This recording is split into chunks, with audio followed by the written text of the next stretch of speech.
የኛንና የኤርትራን ጉዳይ ላንሳ። አንዳንድ ሰዎች በኢትዮጵያና በኤርትራ መካከል ችግር የተፈጠረው የኢትዮጵያ መንግስት የቀይ ባህር ጥያቄ ስላነሳ ነው ብለው ይላሉ፣ ያስባሉ፣ ይተነትናሉ። ግን አይደለም። ኤርትራ ከተፈጠረች ዘመን ጀምሮ በኢትዮጵያ መንግስትና በኤርትራ መካከል ኢሹ ነበረ፣ ታውቃላችሁ። እኛ ከመጣን በኋላ አያስፈልግም ይቅርብን ብለን ሞክረናል። 5 ዓመት ለምነናል።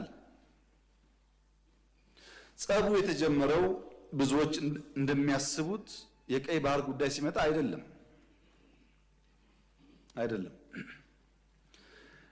በትግራይ ውጊያ ሲጀመር የመጀመሪያው ዙር ውጊያ ሽሬ ካስለቀቅን በኋላ የኤርትራ ጦር ከኋላ ኋላ ተከትሎ ሽሬ ገብቶ የአንዳንድ ሰዎችን ግለሰቦች ቤት ማፍረስ፣ ፎቅ ማፍረስ ሲጀምር ጸብ ተጀምሯል። አልተናገርንም እንጂ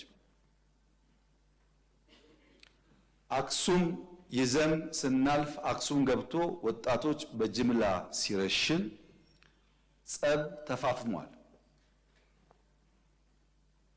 አድዋን ይዘን ስናልፍ አድዋ ሄዶ ፋብሪካዎች ሲፈታታ ሲሰርቅ ጸብ ተጋግሏል።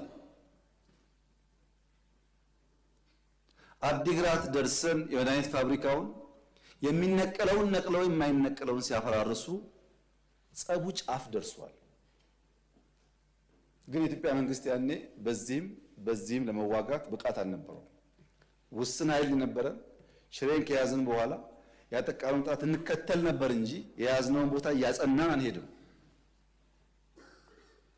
ይህ ጉዳይ የተከበረው ምክር ቤት ለዛሬ ዋጋ የለውም። ለታሪክ ማንሳት የምንፈልገው ጉዳይ አክሱም ወጣቶች ሲገደሉ፣ አድዋ ሲዘረፍ፣ አዲግራት ሲዘረፍ በርካታ ኢንቮይ ወደ ኤርትራ ልክ ያለው የላኳቸው ሰዎች ገሚሱ አሁን ከኛ ጋር የሉም። ለምሳሌ ክቡር አቶ ገዱ ያኔ የውጭ ጉዳይ ሚኒስትር ነበሩ። ከአንዴም ሁለቴ ኤርትራ ልኬያቸዋለሁ።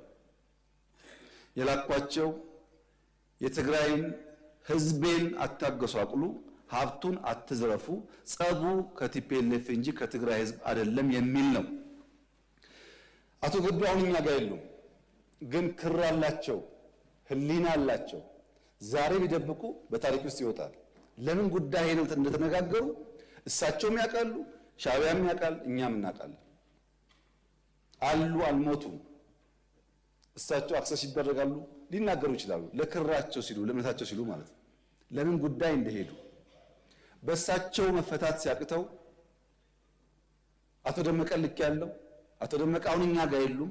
በህይወት ስላሉ ለእምነታቸው ለሌላቸው ሊጠየቁ ይችላሉ። ለምን ጉዳይ እንደሄዱ ያውቃሉ።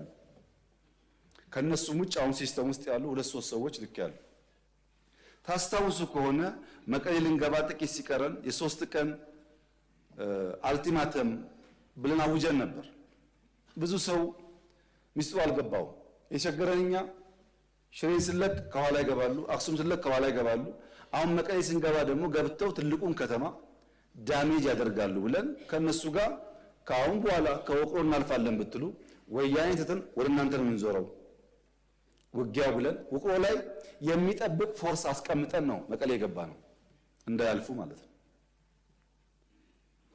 ይሄ ጸብ ተፋፍሞ ሄዶ የፕሪቶሪያ ስምምነት ሲፈረም እንዴት ቲፒኤልኤፍ ሳይጠፋ እንዴት ትግራይ ሳይወድም ፊርማ ይደረጋል በሚል ነው የመጨረሻ ጫፍ የደረሰው ጸቡ። ከዚህ ኃይል ጋር ነው እንግዲህ አንዳንድ የቲፒኤልኤፍ ሰዎች ሆነው ኢትዮጵያን ለማፍረስ እንስራ ያሉት። የትግራይ ህዝብን የሚጎዳና የሚጠቅም ነገር ይሄ መንግስት ነው የሰራው ወይስ ቲፒኤልኤፍ? ሁሉም ቲፒኤልኤፍ ላይሆን ይችላል። አክራሪ ቲፒኤልኤፍ በሚል ሊወሰድ ማን ነው የሚለውን ዛሬ ብዙ ኢሞሽን፣ ብዙ ፕሮፓጋንዳ፣ ብዙ ውሸት ስላለ ችግር የለውም። ነገ ግን ታሪክ ያወጣዋል።